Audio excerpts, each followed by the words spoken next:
அப்போஸ்தலர் 10ஆம் அதிகாரம் முதல் 2 வசனங்கள். பட்டாளத்திலே 100க்கு அதிபதியாகிய செசரியா பட்டணத்திலே இருந்தான். அவன் தேவ பக்தி உள்ளவனும் தன் வீட்டார் அனைவரோடும் தேவனுக்கு பயந்தவனுமாய் இருந்து ஜனங்களுக்கு மிகுந்த தர்மங்களை செய்து எப்பொழுதும் தேவனை நோக்கி ஜெபம் பண்ணி கொண்டிருந்தான். அல்லேலூயா. அவன் தேவ பக்தி உள்ளவன், அவனுடைய வீட்டாரும் தேவ பக்தி உள்ளவர்கள். அவன் கர்த்தருக்கு பயப்படுகிறவன், அவனுடைய வீட்டாரும் கர்த்தருக்கு பயப்படுறவங்க. அவன் ஜனங்களுக்கு தர்மம் செய்கிறவன், வீட்டாரும் செய்யுங்கள் என்று ஒத்துழைக்கிறவங்க. அவன் ஜெபம் கேட்கப்பட வீட்டார் எல்லாம் ஜாயிண்ட்லி தான் இருந்திருக்காங்க.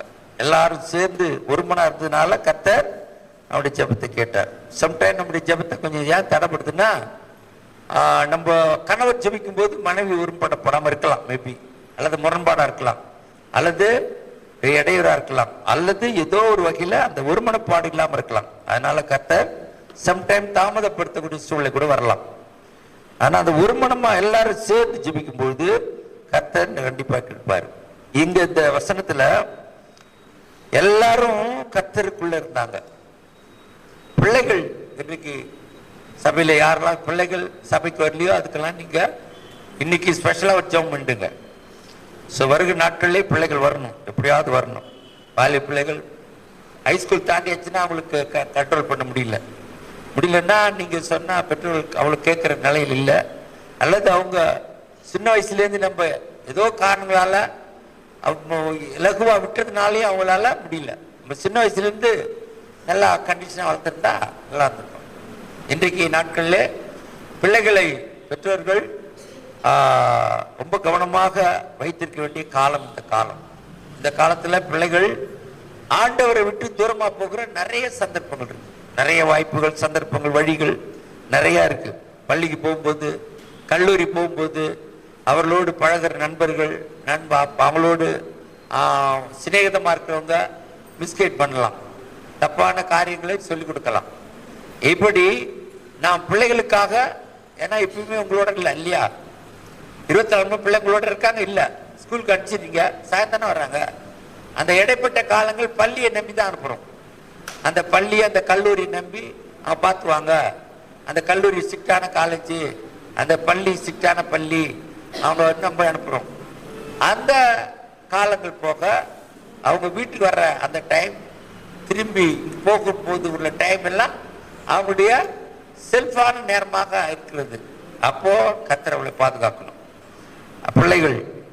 அப்புறம் நம்முடைய வீட்டில் உள்ள அனைவரும் என்றால் முக்கியமா சபைக்கு கணவன் மனைவியா இருக்கிறவங்க வரணும். இப்ப சபையில யாரு மனைவி நிறைய பேர் வரல, கணவன் இப்ப இன்னைக்கு சொல்லல, சுத்தமா சபைக்கு வரல, இந்த பிரேயர்ல வரலன்னு சொல்லல, சபைக்கு சுத்தமா வருஷக்கணக்கா வராம இருக்கிற கணவன்மார்கள் வர வருஷத்து எப்படியாவது வரணும். வருஷக்கணக்கா வராது இருக்கிற மனைவிமார்கள் இருக்காங்க. நான் யோசித்து பார்த்தா நம்ம சபையில் உள்ள எல்லாரும் வந்தாலே நம்ம சபை ஃபுல்லா இருக்கும், சரிங்களா?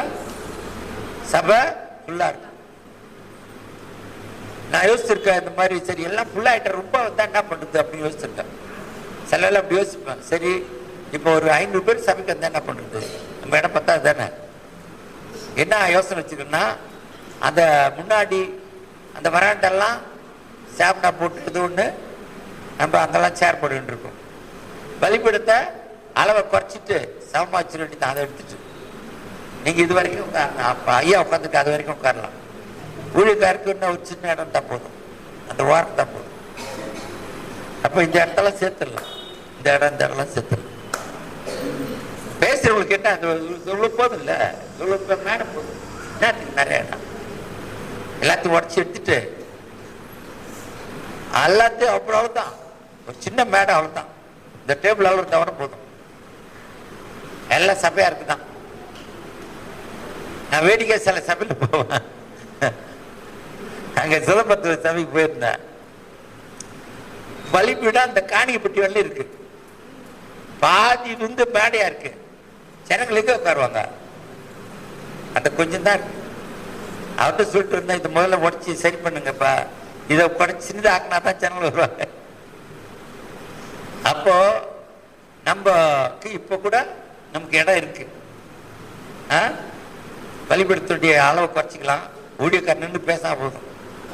ஸ்பெஷல் கேஸ் வந்தா சேர் போட்டு சைடில் உட்காந்தா போதும். சார் நமக்கு ஒன்றும் பிரச்சனை இல்லை. 500 பேர் இருந்தாலும் நம்ம சபையில் அவர்களை அகாமடேட் பண்ண, அவர்களை உட்கார வைக்க நமக்கு இடம் இப்பயே இருக்கு. கொஞ்சம் அந்த பக்கம் பிரதர் சொல்றாரு, அவங்க ஆர்கேபேட்டில் வயசானவங்களாம் மாடியில் சேவை நடத்துறாரு. சபை மேல 2வது மாடியா, 2வது மாடி கீழே வயசானவங்களுக்கு பாக்ஸ் வச்சுட்டு அவர் பேசிட்ட கீழே வயசானவங்க கீழே உட்காந்து ஏற முடியாது. இல்லை 2வது மாடி ஏற முடியாது. நம்ம என்ன பண்ணலாம்னா இந்த பக்கம் சைடில் இந்த பக்கம் உட்கார வச்சுட்டு இது கூட வர வர சின்ன இருக்கு எல்லாம் செய்யலாம். சேமனா சைடில் கூட போட்டு பாக்ஸ் வச்சுட்டு இந்த 2 டோரெல்லாம் எல்லாம் திறந்து விட்டு எல்லாம் உட்கார வேண்டியதுதான். ஸோ சைடில் யூஸ் பண்ணலாம், ஃப்ரண்ட்டை யூஸ் பண்ணலாம், வழிபடுத்த இடத்த குறைச்சிடலாம். நமக்கு அப்போ பார்த்தீங்கன்னா 500க்கு மேலே உட்காரலாம். அது அளவுக்கு நீங்க நம்ம சபையார் நீங்க அதுக்கு முயற்சி எடுத்தாதான் அப்படி நடக்கும் இல்லைங்களா?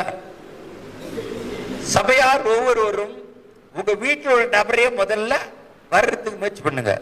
அருள் சஞ்சமா எழுதி கொடுத்துருக்காங்க அருமையா. அவங்க பிள்ளைங்களா அச்சீவ் பண்ணும், அவங்க மகளுக்கு வேலை கிடைச்சிச்சு, அப்புறம் வீட்டாரெல்லாம் அச்சீவ் பண்ணும் அனைவரும் சொல்லி இருக்காங்க. அவங்களுடைய பேத்தி வரணும், சபைக்கு எல்லாம் வரணும். அவங்க டீம் பெரிய டீம் இருக்காங்க. அவங்க சொந்தம்லாம் நான் அடிக்கடி யோசிப்பேன், அவங்க சொந்தமே வந்தாலே இந்த முழு இடமே பத்தாது. ஒரு 10-15 பேர் அவங்க சொந்தம் வந்தாலே நம்ம இடமே பத்தாது. அதே மாதிரி ஒருத்தர் இருக்கிறீங்க. முதல்ல ஃபேமிலி வச்சுங்க டார்கெட்டு, அப்புறம் கொஞ்சம் லான்ச் பண்ணி லேசா அடி எடுத்து வைங்க. சொந்தக்காரங்க பக்கமா திரும்புங்க. சொந்தக்கார பக்கமா போனீங்கன்னா அது சொல்லவே தேவையில்லையே, எவ்வளோ இருக்காங்க. இந்த வருஷத்துல சில டாக்டிக்ஸை கடைபிடிக்கும்படி ஒரு ஐடியா மனசுல வச்சுங்க. அது உங்களுக்கு சாத்திய குறுக்கும்போது செய்யுங்க. என்ன பண்ணலாம்னா ஜபம், சர்ச்சுக்கு வாங்க, வீட்டில் அதெல்லாம் சொல்லாதீங்க. பர்த்டே கூப்பிடுங்க. வெறும் பர்த்டே கூப்பிட்டீங்களா எல்லாம் வருவாங்க. அவங்களுக்கு நல்லா ஏதோ ஸ்நாக்ஸ் உங்க ஃபைனான்ஸ் சொல்லி தக்கவாறு செய்யுங்க. கொடுத்துட்டு அப்போ ஒருவேளை அறிமுகமான என்ன அறிமுகமான பாஸ்டர் கூட அவங்க என்னடா பாஸ்டர் நினைப்பாங்க. அறிமுகமாகாத ஒரு நபரை கூப்பிட்டு ஒரு 15 நிமிஷம் அவங்களுக்கு நல்ல அருமையான செய்தி கொடுப்பீங்க. அவங்க பர்த்டேக்கு வந்து கண்டிப்பா கேட்டுதான் போகணும். அப்போ அவங்களுக்கு அந்த செய்தி போகும். நீங்க அந்த பாரத்தோடு ஜெபம் பண்ணுங்க. அப்படி வேற ஏதாவது ஒண்ணு வீட்டுல ஏதாவது ஒரு காரணம் கண்டுபிடிங்க. ஸ்பெஷல் நாள் இன்னைக்கு எனக்கு வந்து ஒரு கூட்டி எல்லாரையும் உங்களெல்லாம் நான் வந்து உபசரிக்கணும்னு எனக்கு ஆசை வந்துருச்சு அப்படி எதனா சொல்லுங்க. காரணம் எதனா சொல்லுங்க. சொல்லி அவங்களெல்லாம் அவங்க சொந்தக்காரெல்லாம் கூப்பிட்டுங்க. ஒன்லி சொந்தங்கள், வேலை வெளில வேணாம், பிலிவர்ல வேணாம். தயவுசெய்து கேளுங்கம்மா. விசுவாசிகள் அப்படி வேண்டாம்னா அங்க வர்றவங்க எல்லாமே சொந்தமா இருக்கணும், சொந்தங்களா இருக்கணும். அதுக்கு சொல்றேன். 5 பேர் இருந்தாலும் உங்க சொந்தம். யாரோ உங்களுக்கு சொந்தம். நீங்க சொல்லலாம் சித்தப்பா, பெரியப்பா, உறவு, நாத்தனார் என்னன்னு இருக்கு இல்லையா? 5-10 பேர் அவங்கள அன்பா ஒண்ணு தெரியுங்களா? நீங்க ஒண்ணுமே செய்ய வேண்டாம். நல்லா கவனிங்க தயவுசெய்து. சொந்தக்காரங்கள நீங்க அன்பா பேசி அவங்களோட நீங்க அன்பா சொன்னாலே அவங்கள அப்படி நல்லா கொஞ்சம் எக்ஸ்ட்ரீமா காட்டணும். நீங்க அதான் ஒண்ணு. வாங்க வாங்க வாங்க வாங்க வாங்க வாங்க வாங்க வாங்க காப்பிசாடு வாங்க வாங்க. ஐயோ அதெல்லாம் சும்மா போகக்கூடாது. அவங்க போயிடுவாங்க, அவங்களுக்கு இருக்கும். நீங்க கொஞ்சம் அப்படி சொல்ல சொல்ல அவங்களுடைய மனசு என்ன படும், அப்படியே அவங்க மனசானது உங்க மேல ஒரு கவன ஈர்ப்பாயிடும். அதுதான் இன்னைக்கு நம்ம அநேகர் செய்ய எப்படி தெரியல எனக்கு. நீங்க செய்வீங்க, அது ஓகே, நன்றி. இனிமே அப்படித்தான் நீங்க செய்யணும். சொந்தங்களை கூட்டி அவங்களுக்குன்னு ஒரு ஏதோ ஒண்ணு கண்டுபிடிக்கலாம். அது உங்களுடைய பேத்தி பத்திரியா இருக்கட்டும், ஏதோ ஒண்ணு ஏதாவது சொல்லுங்க. வீட்டுக்கு நான் வந்து வீட்டுல இந்த வீடு கட்டினது ஏதோ ஒண்ணு கட்டிருப்பீங்க, அந்த ஞாபகமா ஒரு இது வச்சிருக்கேன். உங்களெல்லாம் ஜபம் அதெல்லாம் சொல்லக்கூடாது. கொஞ்சம் டாக்டிஸா பிரேயர் அருள்னு சொல்லக்கூடாது. நீங்க வெறும் அழைப்பு கொடுத்து அவங்கள வந்த பிற்பாடு ஒரு ஊழியக்காரரை அவங்க எல்லாம் அன்எக்ஸ்பெக்டடா இருக்கணும், எதிர்பாராத அவங்களுக்கு கர்த்தருடைய வார்த்தை சொல்ல வச்சு ஒரு புக்கை கொடுத்து அனுப்பிச்சிருங்க. உங்களுக்கு மீதி கர்த்தர் பார்த்துக்குவார், மீதியை ஆண்டவர் பார்த்துக்குவார். நீங்க அது ஆண்டவரே நான் இது செஞ்சுட்டேன் இனிமே நீங்க பாத்துங்கப்பா அப்படின்னு சொன்னா ஆண்டவர் பார்த்துக்குவார். இங்க நடந்து கூடாதான். கொர்நேலி என்ன பண்ணாரு, நண்பர்கள் உறவினர்லாம் கூட்டி உட்கார வச்சுட்டு பேதுருட்ட ஒப்படைச்சிட்டாரு. அவர் செஞ்சுதான் என்ன பண்ணாரு, படிங்கம்மா என்ன பண்ணாரு பாருங்க. அது இல்ல அது இல்ல அது இல்ல அது இல்ல அவரு மறுநாள்ல 24 வசனம்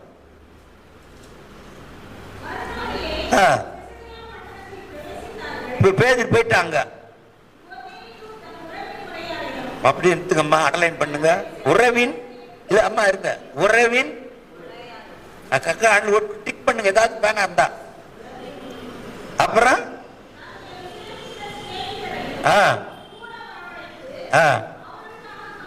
பேதர் வர்றாரு. இப்ப யாரெல்லாம் கூட்டிருக்கிறான், யாரெல்லாம்மா? உறவின் முறை. அவங்க வீட்டு இருக்காங்க ஃபுல்லா. அவரு பிள்ளை எத்தனை சொல்லல, கொர்நேலி மனைவி, அவருடைய பிள்ளைங்க எல்லாம் இருக்காங்க. அப்புறம் இவர் கேப்டன், பெரிய ராணுவ தளபதி, அவருக்கு எத்தனை பேர் சோல்ஜர், அதுல கொஞ்சம் பேர் வந்திருக்கான். அத சோல்ஜர் கொஞ்சம் பேர் இருக்கிறான், அவனையும் கூட்டிட்டாரு. அப்புறம் உறவின் முறைமையாரையும் ரிலேஷன்ஸ், அப்புறம் ஸ்பெஷல் ஃப்ரெண்ட்ஸ். ஃப்ரெண்ட்ஸ் நிறைய இருப்பாங்க, இப்ப எனக்கு கூட நிறைய ஃப்ரெண்ட்ஸ் இருக்காங்க. ஆனா ஸ்பெஷல் ஃப்ரெண்ட்ஸ் கொஞ்சம் இருக்காங்கல்ல, அந்த மாதிரி விசேஷித்த சிநேகிதரையும் யாருக்காக? பேதருக்காக ஊழியக்காரர் காத்திருக்காரு. நீ என்ன பண்ணும், ஊழியக்காரர் வார்த்தை என்ன சொல்வாருன்னா, ஊழியக்காரர் என்ன பண்ணாங்க, ஜெபத்தோடு வந்து ஆண்டவரே இப்படி செஞ்சா 26ல நீங்க ஊழியத்துல கண்டிப்பா உங்களுடைய பங்களிப்பு இருக்கும், சபையும் வளரும், நம்ம இந்த ஊர்ல ஆண்டவருக்கு என்று சில காரியங்களை செய்யலாம். நம்ம எதுவுமே செய்யாம வழக்கம் போல் இருந்தா நீங்க மட்டும்தான் வரலாம். சபையில இதே நபர்கள் தான் நம்ம செயல்பட முடியும். நீங்க அந்த காரியத்தை செய்யுங்கள், அப்புறம் பாருங்க உங்களுக்கு கர்த்தர் ஆசீர்வதிப்பார். ஆசீர்வாதங்கள் பல இருக்கு. அதுல முக்கியமான ஒரு ஆசீர்வாதம் தெரியுமா, நீங்க ஊழிய ஆண்டவருக்கென்று ஆத்துமாதம் செஞ்சா அதுல ஒரு ஸ்பெஷல் பிளெஸிங் இருக்கு, விசேஷித்த ஆசீர்வாதம் இருக்கு. நீங்க செஞ்ச பிறகுதான் தெரியும். நீங்கள் அப்படி செய்த பிறகுதான் அந்த பிளஸிங், அந்த ஆசீர்வாதத்தை கர்த்தர் தருவார். அதனால நம்முடைய குடும்பத்தார் இப்ப நீங்க ஒரு ஒரு இதுல எழுதி கூட வச்சுக்க, பைபிள் வச்சுக்கமா. இப்ப உங்க வீட்டுல யாரெல்லாம் வச்சு பண்ணணும். இப்ப அது பேர் எழுதி கொடுத்துருங்க, ஓகே. இதே மாதிரி நீங்களும் எழுதி பைபிள் வச்சு ஜெபம் பண்ணுங்க. எங்க வீட்டுல என்னன்னாரு, மகன், மகள், மருமகள், அப்புறம் கணவர், மனைவி, அப்புறம் பிள்ளைகள்ல சிலரு, அப்புறம் மேரே மாமனாரோ மாமியாரோ, இப்படி எல்லாம் இருக்கு இல்லையா, யாரோ அவங்கள எல்லாம் நீங்க பேர் எழுதி பைபிள் வச்சு ஜெபிங்க, டெய்லி ஜெபிங்க. யாரோ சபைக்கு ஒவ்வொரு குடும்பத்துல உங்க வீட்டுல சாப்பிடுற நபர் எத்தனை பேர்? 2 பேர், 3, 2, 3, 4, 5 இருக்கலாம். பெரிய குடும்பமா இருந்தா, கூட்டு குடும்பமா இருந்தா 5க்கு மேல இருக்கலாம். உங்க வீட்டுல சாப்பிடுறவங்க எத்தனை பேர்? அவங்க எல்லாம் சபைக்கு வரணும். ஒவ்வொரு வீட்டுல எத்தனை பேர் சாப்பிடுறாங்க இல்லையா, வரணும். வீட்டுல சாப்பாடு பார்த்தா 4 பேர் வந்து உட்கார்றாங்க, சபைக்கு ஒருத்தர் தான் வர்றாங்க. சாப்பாட்டுக்கு சாப்பாடு தட்டு எத்தனைமா? 4. சபைக்கு அதை மாற்றப்படணும்னு ஜெபிங்க. இந்த ஜெபம் இனிமேல் நாளைக்கும் நீங்க வீட்டுக்கு போய், ஆண்டவரே 26ல கணவர் வரணும், என் பையன் வரணும், அவனும் என்னுடைய வீட்டார் வரணும், மாமியார் இருந்தா வரணும், மாமனார் இருந்தா வரணும். இப்ப என்ன தெரியுமா பிரச்சனை, நம்ம ஊழியத்துல இன்னுமே அது தவிர்க்கப்பட வேண்டிய விஷயம்.